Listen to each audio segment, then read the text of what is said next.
Une molécule, c'est un regroupement d'un minimum de deux atomes, ces deux atomes étant unis par des liaisons chimiques. Alors, ça peut être deux atomes, ça peut être plus bien évidemment. Tout comme un atome est électriquement neutre, une molécule ne présente pas non plus de charge globale. C'est un assemblage qui est électriquement neutre, ce qui veut donc dire que la somme des charges éventuellement portées par ces éléments constitutifs doit être égale à zéro. Lorsqu'on va écrire la formule d'une molécule, on va l'écrire de gauche à droite, en commençant tout d'abord par l'élément qui a tendance à être chargé positivement et en le faisant suivre ensuite par l'élément qui a tendance à être chargé négativement.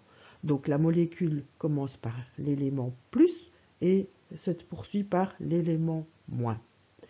Pour écrire la formule d'une molécule et pour savoir comment les atomes vont se combiner au sein de celle-ci, on va utiliser la règle du chiasme.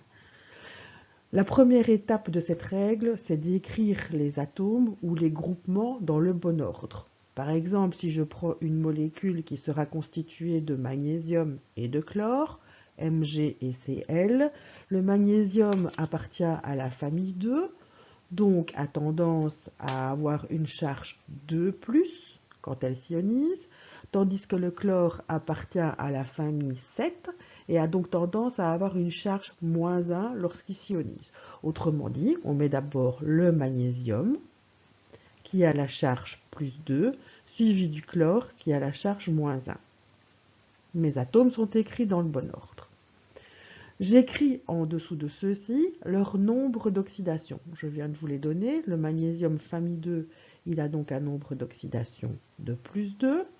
Le chlore, quant à lui, faisant partie de la famille 7, a un nombre d'oxydation de -1. Il a tendance à attraper un électron.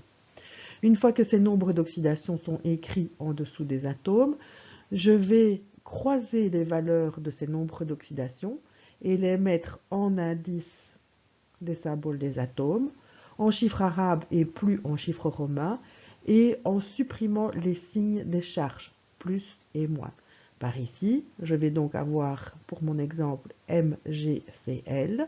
Le 1 du chlore va se rapporter au magnésium, et le 2 du magnésium va se rapporter au chlore. Donc je mets le +2 en forme de chiffre romain sans signe au chlore, et le 1 du chlore, je ne l'inscris pas puisqu'en chimie, on ne met jamais ni de coefficient ni d'indice 1. Ma molécule sera donc MgCl2. J'ai donc deux atomes de chlore qui sont combinés à un atome de magnésium dans cette molécule. Si je prends un autre exemple où ma molécule sera constituée d'hydrogène d'une part et du groupement sulfate d'autre part, j'écris d'abord mes atomes et mes groupements dans le bon ordre. H, famille 1, a un nombre d'oxydation de +1, a tendance à être positif, tandis que mon groupement SO4, le groupement sulfate que je peux retrouver dans mon rond de nomenclature, lui a un nombre d'oxydation négatif. Donc c'est pour ça que je mets mon hydrogène en premier, je débute ma molécule par l'hydrogène et je le fais suivre ensuite par le sulfate, étant donné que l'hydrogène est chargé positivement et le sulfate chargé négativement. J'inscris en dessous les nombres d'oxydation, +1 pour l'hydrogène, -2 pour le sulfate. Et ensuite, je vais croiser les valeurs de ces nombres d'oxydation et les mettre en indice, en chiffres arabes et sans signe, pour écrire ma molécule. Donc le +1 de l'hydrogène se rapporte au groupement sulfate, un 1 je ne l'indique pas, et le -2 du SO4 se transforme en 2 que je mets en indice derrière l'hydrogène. Au final, ma molécule sera donc H2SO4.